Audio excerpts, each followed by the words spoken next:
Jemi rikthyer, kam kënaqësinë që të kem në këtë pjesë të tretë në një komunikim online Nefail Emini, ekspert i marrëdhënieve ndërkombëtare. Përshëndetje.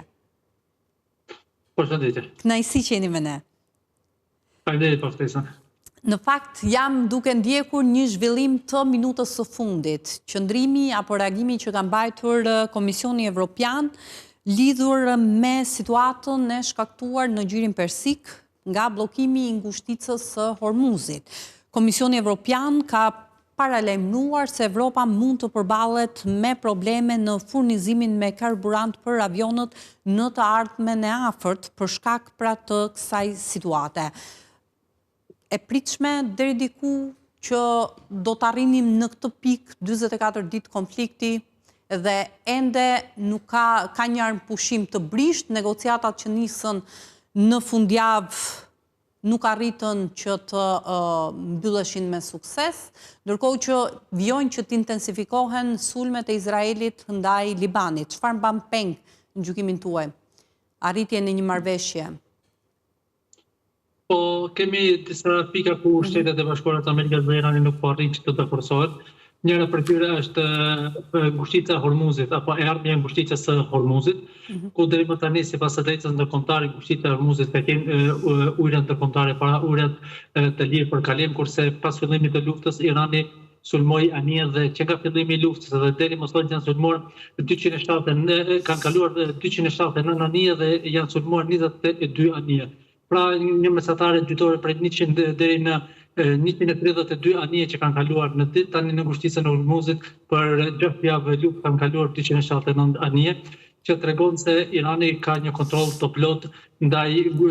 ngushticës së Hormuzit, kurse tani Shtetet e Bashkuara të Amerikës kanë vendosur një blokadë e cila synon që ta bëjë shumë të kushtueshme dhe ta detyrojë Iranin që të ulet në tryezën e negociatave, për shkak se tani Irani nuk mund që të eksportojë naftën e saj drejt tregjeve ndërkombëtare, kryesisht drejt tregut të Kinës, dhe në të njëjtën kohë nuk mund të importojë produktet e nevojshme, qoftë fruta, perimet apo teknologji apo gjëra tjera të cilat janë të nevojshme për jetën e përditshme të qytetarëve iranianë. Dhe nëse kjo situatë nuk të zgjidhet në një etapë më të afërt, atëherë çmimet e naftës do të rriten shumë, për shkak se tani ekziston një frikë që u shpreh edhe nga disa liderë të Bashkimit Evropian se po ashtu edhe nga Arabia Saudite, e cila ka filluar të bëjë një presion te Shteteve të Bashkuara të Amerikës që të largojë bllokadën në ngushticën e Hormuzit, për shkak se friksohet se proksit e Iranit në Yemen, Houthit, do të bllokojnë ngushticën e Bab el Mandebit, e cila është porta jugore e hyrëse për në kanalin e Suezit, ku kalojnë 10% e naftës dhe gazit natyror global, dhe nëse kjo ngushticë mbyllet, atëherë anijet do duhet të kalojnë rreth kepit të shpresës së mirë në Afrikën e Veriut, ku do të kemi një zgjatje të rrugës prej 8900 kilometra dhe rruga të zgjatë prej 10 deri në 15 ditë për të arritur nga linja e mesme drejt kontinentit evropian. Ndërkohë, ju përmendët edhe blokadën që është vendosur nga Shtetet e Bashkuara të Amerikës në ngushticën e Hormuzit, por nuk e di sa keni ndjekur që sot ka pasur një reagim edhe nga zëdhënësi i Ministrisë së Jashtme kineze, i cili ka vënë duke që blokada e vendosur nga Shtetet e Bashkuara do të përkeqësojë tensionet dhe do të dëmtojë marrëveshjen e brisht të armpushimit dhe që Kina do të ndërmarrë masa. Si e lexoni këtë kundërpërgjigje, le të themi, në nivel deklaratash gjithmonë të Kinës? Po, me këtë blokadë mund të themi se më shumë pas Iranit goditet më shumë Kina, për shkak se 90% e eksportit të naftës të Iranit shkon në drejtim të tregjeve kineze, pra të shtetit të Kinës, dhe me bllokimin e ngushticës së Hormuzit për anijet të cilat ankorohen apo marrin naftë nga portet iraniane, kjo do të ndikojë direkt në Kinë, dhe përkundër faktit se besohet që 160 deri në 190 milion fuqi nafte janë në det të hapur, naftë iraniane që janë në det të hapur, dhe nëse bëjmë një lloj matematike, atë do shohim se me shitjen ditore prej 1.8 milion fuqive naftë që Irani ka shitur tani edhe në kohë luftën kryesisht në drejtim të Kinës, atëherë do të shohim që Kina do të furnizohet nga Irani deri në mesin e korrikut të këtij viti, por ajo që po e shqetëson Kinën lidhet me faktin se jo vetëm nafta, por Kina importon edhe produkte të tjera për shkak se sipas të naftës, prej naftës prodhojnë më shumë se 300.000 produkte. Dhe kështu që Kina përveç naftës ai merr edhe produkte tjera të naftës dhe të gazit të Iranit. Dhe tani që ngushtica e Hormuzit është bllokuar nga Shtetet e Bashkuara, ekonomia e Kinës do të goditet dhe vetëm sa ka filluar të goditet për shkak se parashikimit kanë qenë që shitjet e Kinës, eksportet e Kinës për muajin mars të jenë 8%, kurse në muajin mars ka shënuar rritje vetëm me 2.5%, të cilët janë reagim direkt i luftës në linjën e mesme dhe bllokimit të ngushticës së Hormuzit. Pra Kina po goditet fuqishëm ekonomikisht po dhe energjetikisht. Mund të kaloj Kina në masa direkte përveç se këtyre deklaratave? Pra, duke gjykuar gjithmonë që efekti është në nivelet që ju përmendët, mund të kaloj pra në veprime, le të themi, përkundrejt kësaj situate? Nuk besoj për shkak se presidenti Trump vetëm sa ka paralajmëruar Kinën në qoftë se ju i shitni pajisje ushtarake apo dhe teknologji të lartë të Iranit, atëherë do të vendos tarifa prej 50% për produktet kineze dhe kjo do të ketë një impakt të fuqishëm në ekonominë e Pekinit, por nuk duhet kjo të zerohet për shkak se jemi të gjithë të vetëdijshëm se si Kina ashtu dhe Rusia në mënyrë të fshehtë apo indirekte, qoftë përmes informacioneve dhe përmes formave tjera, është duke i dhënë Iranit ndihmë për shkak se në periudhë afat të shkurtër Kina ka interes që lufta të vazhdojë në linjën e mesme për shkak se llogaritet që Kina ka mbi 2 miliard fuqi rezerve strategjike dhe kjo jep asaj një lloj komoditeti në krahasim me aleatë të tjerë të Shteteve të Bashkuara të Amerikës si Japonia apo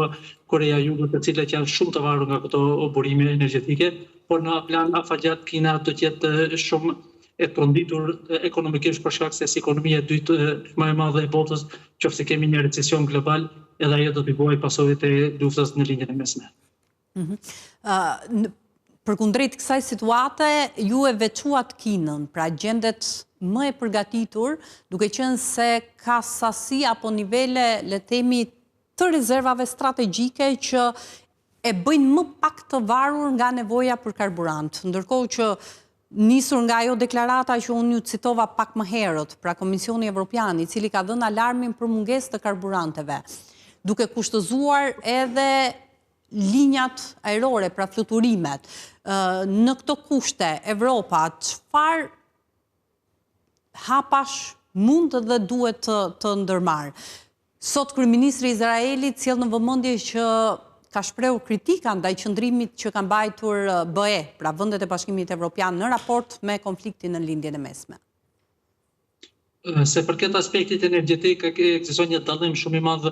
mes Kinës dhe mes Bashkimit Evropian, për shkak se Kina jo vetëm që ka rezerva strategjike, ajo ka 20 centrale bërthamore dhe 23 centrale të tjera janë në proces ndërtimi që atë e bën më pak të varur në burimet energjetike të lindjes mesme për të prodhuar për shembull energji elektrike. Për dallim nga po ashtu ajo edhe ka edhe furnizohet rregullisht nga Rusia me gaz natyror përmes tubacionit Siberia, një i cili ka një kapacitet afërsisht 50 miliard metër kub gaz natyror në vit. Dhe kurse Evropa nuk e ka këtë komoditet për shkak se në bazë të një direktive të Bashkimit Evropian të vitit 2025, me të cilën i është kërkuar të gjithë shteteve anëtare që deri në vitin 2027 të zerojnë marrjen e naftës dhe të gazit natyror nga Rusia si pasojë e invazionit rus ndaj Ukrainës, dhe kjo e ka vendosur Evropën në një pozitë të shumë delikate dhe shumë të rëndë për shkak se Evropa është një fuqi industriale, por është shumë e varur se përket burimeve energjetike dhe kjo ka bërë ata që jetë vazhdimisht e varur nga Rusia, nga Norvegjia, nga vendet e Afrikës Veriore dhe nga linja e mesme, dhe si shembull është Italia, ku vitin 2025 30% të gazit natyror të lëngshëm të Italisë është marrë nga Katari, kurse tash rafineria Ras Laffan pas sulmeve iraniane ka dalë jashtë funksionit, e rafineria më e madhe e prodhimit të gazit të lëngshëm në botë. Tash ka vendosur Italinë dhe gjithë Bashkimin Evropian në një pozitë shumë vështirë, ku ato nuk kanë aftësi dhe nuk kanë mundësi që të diversifikojnë një periudhë kaq të shkurtër burimet energjetike, dhe kjo i bën ato shumë më fragile dhe shumë më të ekspozuar ndaj gjitha zhvillimeve në linjën e mesme. I bën, le të themi, më të, apo i ekspozon më shumë këto vende nga kriza? Po, patjetër, për shkak se nëse nuk marrin në gaz natyror rus dhe naftë nga Rusia, atëherë nuk kanë se prej nga të furnizojnë, për shkak se edhe te Afrika Veriore dhe Azia Qendrore përmes tubacionit TAP arrin që të sjellë një sasi të konsiderueshme të gazit natyror në Evropë, por përsëri ajo është pamjaftueshme për të plotësuar nevojat industriale dhe shoqërore të Bashkimit Evropian. Dhe kjo e bën shumë më të ndjeshme Bashkimin Evropian rreth krizave që ndodhen në vendet që janë të pasura me këto burime energjetike. Ndërkohë, duke parë të gjitha zhvillimet e deri tanishme, rolin që kanë luajtur vendet në shuarjen e këtij konfliktit, pra edhe kur i referohen vendeve, kanë parasysh edhe vendet e Gjirit Persik, cilat edhe sot kanë bërë thirrje për armpushim dhe gjetjen e apo arritjen e një marrëveshje që garanton një paqe, le të themi, të qëndrueshme mes vendeve të përfshira në konflikt. Por duke parë të gjitha këto zhvillime dhe ecurinë e deri më tanishme, në të gjitha ato çfarë janë shënjuar në 44 ditë konflikti mes Izraelit nga njëra anë dhe Shteteve të Bashkuara dhe në anën tjetër Iranit. Si e shihni